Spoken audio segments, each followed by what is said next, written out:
모다모다 샴푸를 해서 다친 모발, 산성화된 모발을 어떻게 다시 알칼리화 시켜서 파마약이 잘 들어가게 할 것인지 그 해결 방법을 알려드리겠습니다. 자, 모다모다 샴푸를 쓴 사람이 매장에 왔을 때 미용사가 그걸 모르고 파마를 하게 되면 파마가 걸리지 않습니다. 샴푸의 화학적 성분이 모발의 구조와 표면에 영향을 미치기 때문입니다.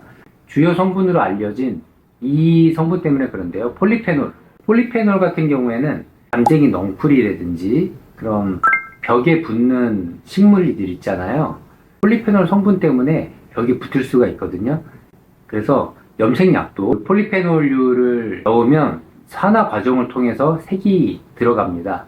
산화 반응으로 형성된 폴리페놀 코팅은 모발 표면에 보호막을 일단 만듭니다.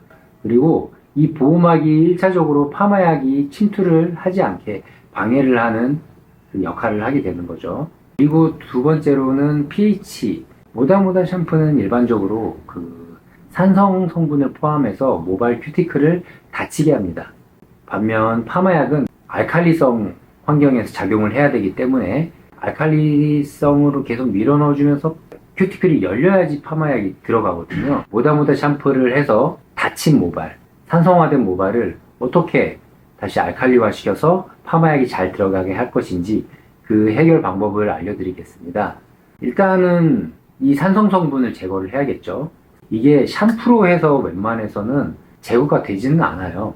샴푸를 해서 큐티클을 열어주는 데까지 성공은 할 수는 있어도 이 안에 머물러 있는 또 붙어 있는 산성 성분을 제거를 해야 되는데, 그러려면 일단 알칼리 성분이 먼저 미리 들어와서 산성 성분을 계속 좀 중화시켜주고 밀어내줘야 됩니다. 그렇게 하기 위해서 제가 쓰는 방법은 일단 알칼리 샴푸를 써야 돼요. 알칼리 샴푸를 써서 닫혀있는 큐티클을 열어줘야 됩니다.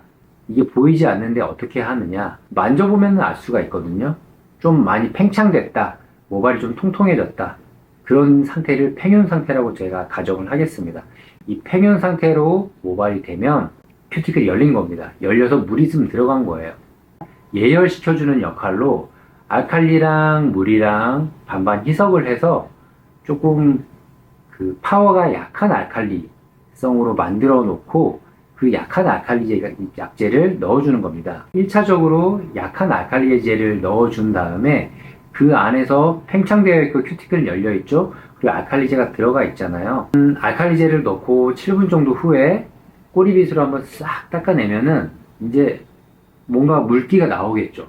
큐티클 열려있는 바깥으로 빼주는 거예요. 산성 물질을. 그리고 난 다음에 약을 발라줍니다. 치료 약을 발라주시게 되면 그러면 알칼리 성분이 제대로 들어갈 수가 있게 되는 거죠. 저는 이 작업으로 큐티클을 열어주고 이제 파마가 잘 나올 수 있게끔 해주고 있습니다. 또 이거보다 더 좋은 방법이 있으시면은 댓글로 남겨주시고, 또 궁금하거나 다른 의견이 있으셔도 댓글로 남겨주시면 제가 참고를 해서 또 다른 영상을 만들어 보겠습니다. 자, 그러면 오늘은 모다모다 샴푸를 쓰고 파마가 안 걸렸을 때 미용사들이 어떻게 파마를 걸어야 하는지에 대한 대처법을 알려드렸고요. 그러면 다음 시간에 또 좋은 주제로 찾아뵙겠습니다. 감사합니다.